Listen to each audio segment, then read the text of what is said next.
Um bom dia a todos, sejam bem-vindos a mais uma videoaula. Você está no canal Sistema de Ensino Monte Carlo. Esse canal é feito para você, estudante do ensino público, para te ajudar nos seus estudos e na sua vida acadêmica.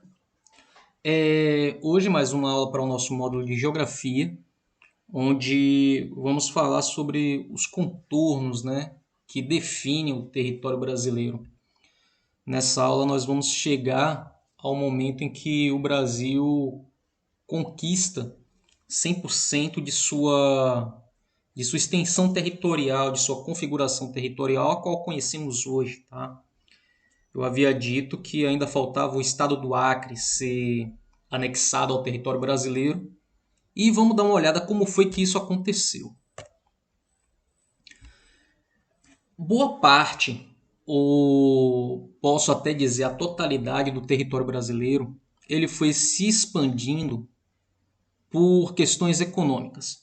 Desde a época do Brasil colonial, se expandiu o território em busca de pedras preciosas, expandiu-se o território para ganhar mais espaço para a criação de gado, veio o período da exploração das drogas do sertão, aqueles produtos que eram encontrados na Amazônia, as ervas medicinais, alguns condimentos que foram utilizados na culinária e também para exportação, enfim.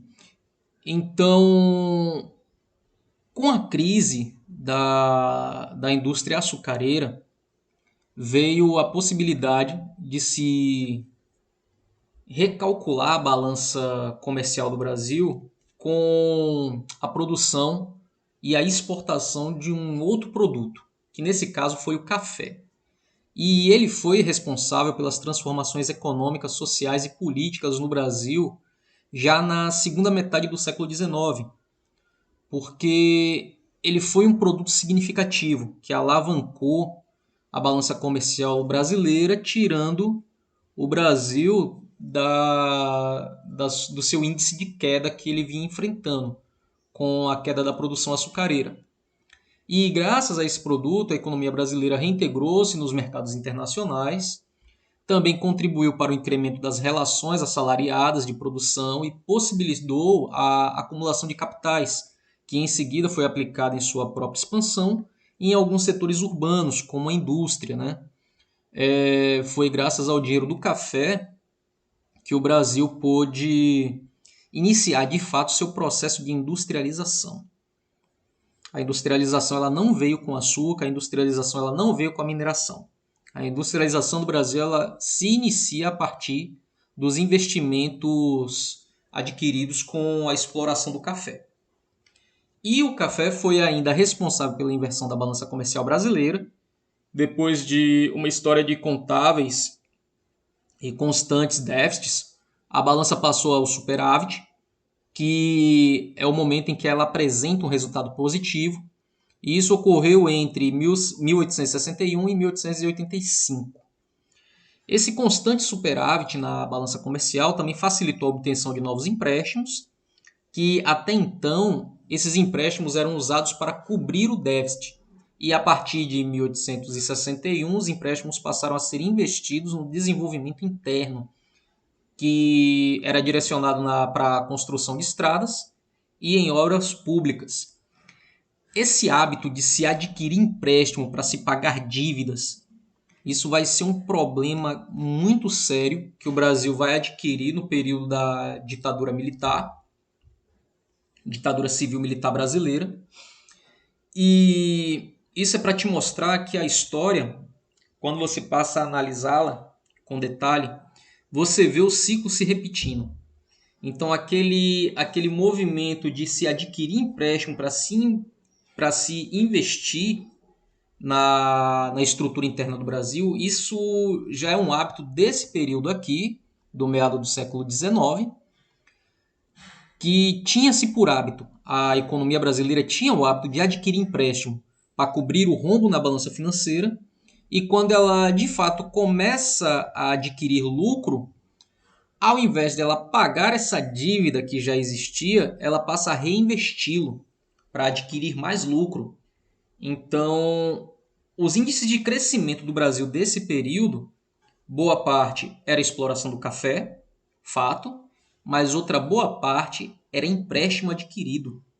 Então era aquilo de maquiar as estatísticas. No final do século XIX, o Brasil estava inserido na economia internacional, com um grande fornecedor de matéria-prima, como sempre foi desde o primeiro momento, né, na colonização brasileira, fornecedor e extração de matéria-prima. E durante a segunda fase da Revolução Industrial, muitos avanços tecnológicos necessitavam de mais matéria-prima, e muitas das quais estavam sendo usadas pela primeira vez.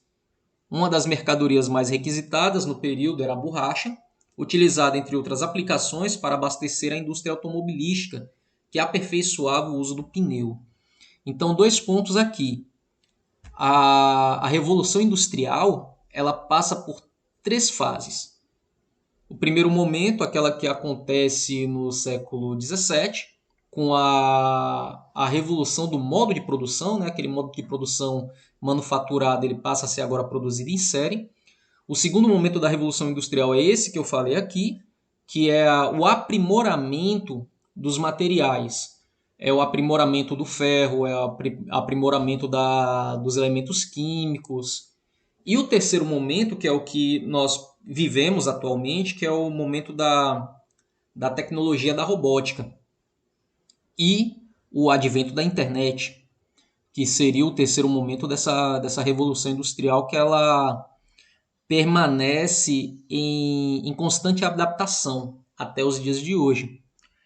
E o segundo ponto é o Brasil sempre ser esse fornecedor de matéria-prima.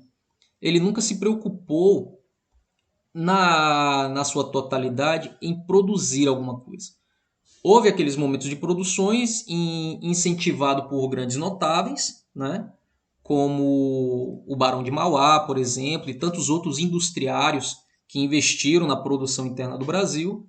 Mas nesse momento, o Brasil ele não se preocupava em produzir, ele sempre se preocupou em fornecer a matéria-prima, dada a vista hoje o Brasil ser reconhecido, né? Não sei se isso é benéfico, eu acredito que não, mas atualmente o Brasil ser reconhecido como celeiro do mundo.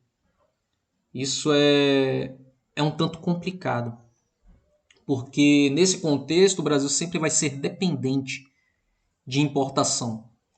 Nós não temos a possibilidade de utilizar 100% de nossa tecnologia por falta de investimento em tecnologia.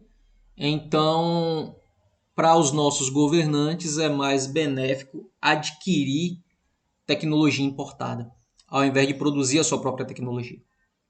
E o látex, também como matéria-prima para a fabricação da borracha, é extraído da seringueira, que é uma espécie vegetal abundante na região amazônica. E à medida que crescia a necessidade da economia internacional, mais e mais trabalhadores eram atraídos para a região. Eles eram atraídos por uma necessidade de sobrevivência, mas muito também foram levados para essa região de forma compulsória. Eles eram recrutados nos interiores e levados para essa região de Seringal.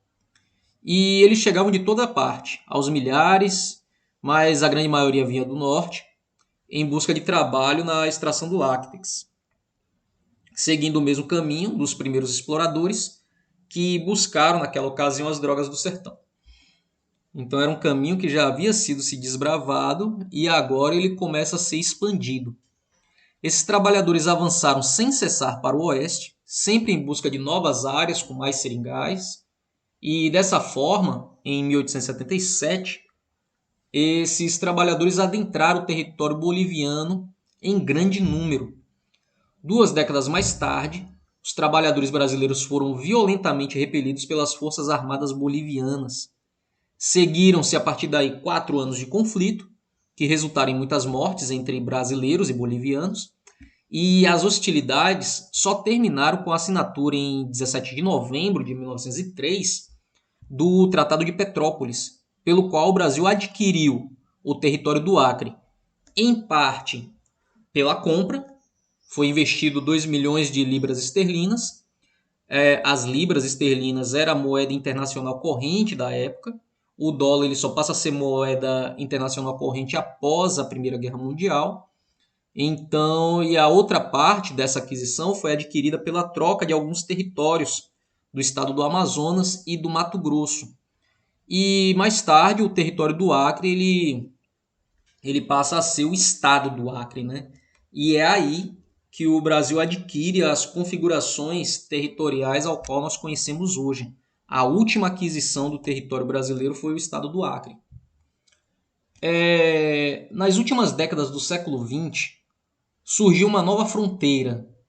E essa fronteira ela chamou a atenção da sociedade e do governo brasileiro, que no caso foi o litoral e as águas do Oceano Atlântico, que banham o nosso território. A tecnologia desenvolvida durante a Segunda Guerra Mundial criou novos navios, maiores, né, mais rápidos e que podiam viajar mais longe, explorar águas e produtos distantes do seu território de origem. Para dar um exemplo, navios frigoríficos japoneses ou europeus passaram a dispor de recursos que lhe permitiam explorar até a exaustão os grandes cardumes que se deslocavam em alto mar ou ao longo da nossa costa. Por que os navios da Europa e os navios japoneses? Porque eles foram os personagens principais da Segunda Guerra Mundial, então tinha muita tecnologia investida nesses equipamentos. Então eles foram, possa-se dizer, os pioneiros em desbravar de forma econômica o oceano. E isso em 1970 veio a preocupação em resguardar os interesses econômicos do país e por razões de segurança nacional. E a partir daí o Brasil adotou o limite de 200 milhas náuticas, que é cerca de 370 quilômetros da costa ao oceano, justificando esse território como território nacional brasileiro. E nas águas, cerca de 2 milhões de quilômetros quadrados de superfície aquática. Nessa área, somente navios brasileiros e de empresas estrangeiras com autorização do governo brasileiro podem exercer alguma atividade nesse território. Navios estrangeiros sem licença pagam multa e são apreendidos se forem capturados.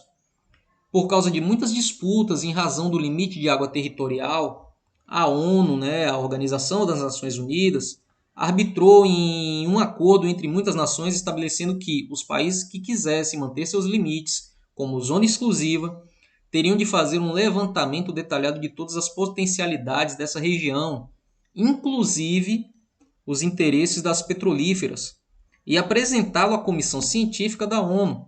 E o prazo final estipulado foi o ano de 2004.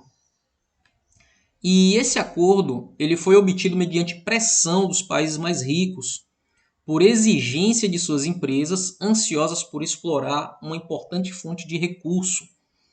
Olha que interessante esse último parágrafo.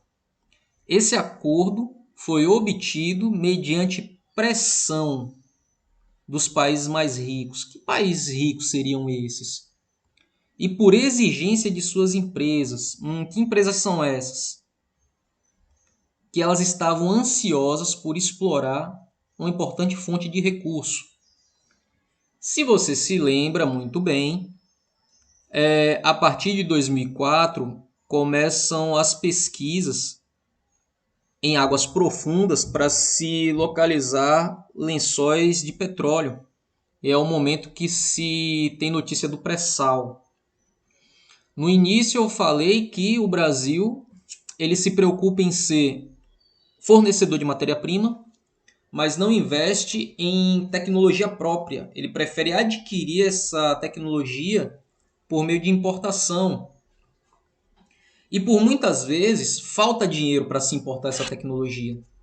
Então se dá a oportunidade das empresas multinacionais fundarem bases econômicas aqui no nosso território. Então essas empresas multinacionais interessadas em explorar petróleo em território nacional, eles fundam as suas bases aqui por conveniência e necessidade do governo brasileiro para explorar as riquezas aqui existentes. Isso é um dado preocupante, mostrando que o Brasil tem riqueza de forma assim, como é que eu posso dizer? Riqueza suficiente para fazer do país um país de primeiro mundo, mas por falta de tecnologia própria e por falta de capacidade administrativa, que eu acredito que a partir do momento que um Estado, que um governo prefere privatizar, isso daí ele está assinando um atestado de incompetência, tá? Então ele prefere terceirizar porque ele não dá conta. Haja vista que o Brasil não tem força estatal por conta de todo esse acordo clientelista dos próprios governos, do próprio governo. Isso é porta aberta para corrupção, então se privatiza. Isso é um atestado de incompetência. Então se privatiza, se terceiriza e vem empresas de fora explorar os nossos recursos. E o Brasil fica só com a taxa do aluguel. Faz sentido com tudo isso quando o Raul Seixas cantava que a solução para tirar o Brasil da crise seria alugar o Brasil. É triste, mas é a nossa realidade. E só a futura geração para poder mudar isso. A partir do conhecimento adquirido, esse conhecimento adquirido, se ele ser colocado em prática, para mudar todo esse contexto político ao qual o Brasil está afundado. Turma, essa foi nossa videoaula de hoje. Espero que tenha sido rica, produtiva e instrutiva para todos vocês. Dúvidas e sugestões, deixa aí nos comentários. Não esquece de deixar o seu like, não esquece de compartilhar os conteúdos do canal. Caso você não seja inscrito, torne-se inscrito. E vamos juntos mudar o Brasil. Precisamos. A todos, um até logo e fiquem bem.